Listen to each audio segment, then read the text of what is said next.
नमस्कार, आज के कार्यक्रम में आप सभी का बहुत-बहुत स्वागत है। मैं हूँ पूर्णिमा शर्मा।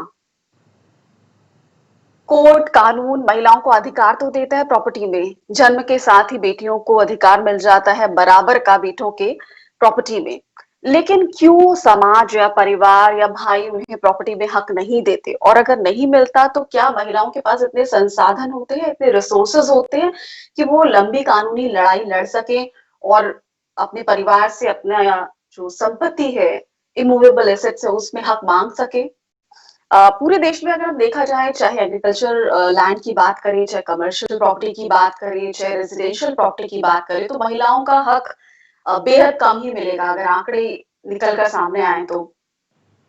तो ऐसे में महिलाओं की जब सामाजिक सुरक्षा की बात आती है, तो ये बहुत अहम पहलू होता है कि उन जिस छत के नीचे वो रह रही हैं, वो उनके नाम हो। महिलाओं के खिलाफ हम कितने अपराध देखते हैं देश भर में और ससुराल में चाहे शादी के बाद हो, न जाने कितने अपराध सामने आते हैं। क्या ये भी महिलाओं को सिक्योरिटी नहीं होती, कोई सामाजिक सुरक्षा नहीं होती? वो एक ससुराल के लगातार अगर कोई उनके प्रति वॉयलेंस होता है, उसको भी झेलती हैं, इसलिए क्योंकि उनके पास सर छुपाने के लिए कोई अपना छत नहीं है। तो ऐसे में प्रॉपर्टी का अधिकार कितना अहम हो जाता है महिलाओं के लिए और उसको कैसे लागू किया जाए? क्योंकि जो दिक्कत आती है वो इम्प्लीमेंटेशन में आती है, उसे लागू करवाने में आती है। समाज या परिवार महिलाओं को अपने आप संपत्ति में, प्रॉपर्टी में हक नहीं देता। इस पर चर्चा करने के लिए हमारे साथ जुड़ गए हैं senior advocate doctor Manoj Kumar. बहुत-बहुत स्वागत है डॉक्टर मनोज आपका हमारे कार्यक्रम में। आपसे जानना चाहेंगे कि कोर्ट भी कहता है कि जब प्रॉपर्टी में हक की बात आती है तो लड़का और लड़की में कोई फ़र्क नहीं है। जन्म से महिला को एंसेस्ट्रल प्रॉपर्टी में भी हक मिलता है। हिंदू सक्सेशन एक्ट 2005 की बात करें तो वो रेट्रोस्पेक्टिव भी लागू होता है। तो ऐसे में सारी चीज़ें हमें मालूम है, सब हमें पता है कि महिलाओं को प्रॉपर्टी में हक है। लेकिन दिक्कत कहाँ आती है उसके इम्प्लीमेंटेशन में? देखिए, जहाँ तक प्रॉपर्टी राइट्स की बात है, महिलाओं के लिए सबसे बड़ी परेशानी है, एक फ्रैगमेंटेड कानून है हमारे यहाँ। जी। यदि हम टोटलिटी में देखें, महिलाओं की पूरे वर्ग को लेके देखें तो हिंदू महिलाओं के लिए अलग कानून है, क्रिश्चियन महिलाओं के लिए अलग कानून है, पारसी के लिए अलग कानून है, तो इस तरीके से मुस्लिम महिलाओं के लिए अलग कानून है। प्लस यदि इंटरफेथ मैरिजेस हो जाए, यदि एक एक धर्म की महिला किसी और धर्म के इंसान से शादी कर लेती है, तो फिर वो एक चौथा कानून आ जाता है बीच में।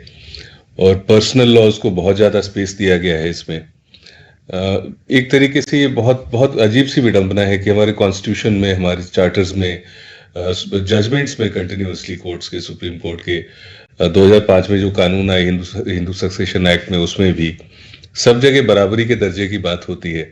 बट जब इम्प्लीमेंटेशन की बात आती है तो वो लास्ट एक कदम जाके हम रुक जाते हैं वहां पे। पार्लियामेंट भी चाहे तो एक यूनिफॉर्मिटी ला सकता है पूरे कानून के स्ट्रक्चर में, ताकि एकदम महिला वर्ग है, हिंदू महिला, क्रिश्चियन महिला, पारसी महिला, अलग अलग महिलाएं नहीं है, सबके सब महिला हैं।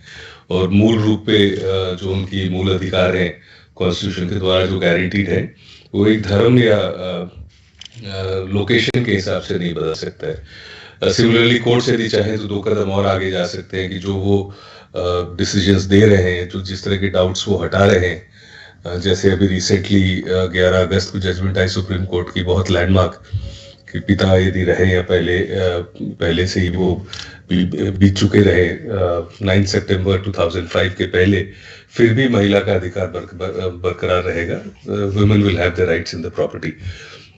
तो अब इस तरह के सारे judgements from time to time, कानून में थोड़ा बहुत बदलाव, लेकिन लास्ट माइल जो ग्राउंड कवरेज होता है, जिसकी वजह से इम्प्लीमेंटेशन की जो बात करते हैं हम, एक्चुअली में जिनके लिए कानून बन रहे हैं, जिनके लिए जजमेंट्स पास हो रहे हैं, उनको इसका बेनिफिट मिल रहा है कि नहीं मिल रहा है, वहां पे बहुत बड़ा गैप है। तो एक तरीके से अच्छी सोच है जो कॉन्स्टिट्यूशन से ही शुरू हुई थी, और अभी 2020 की जजमेंट अगस्त की जो आई है, इस पूरे दौरान जितने फासला तय किया गया है, उसके बावजूद इसका लाभ मेरे ख्याल से एक 1% ऑफ वुमेन को भी नहीं मिला है इस देश में, बिकॉज इम्प्लीमेंटेशन में बहुत बड़ा चैलेंज रहा है।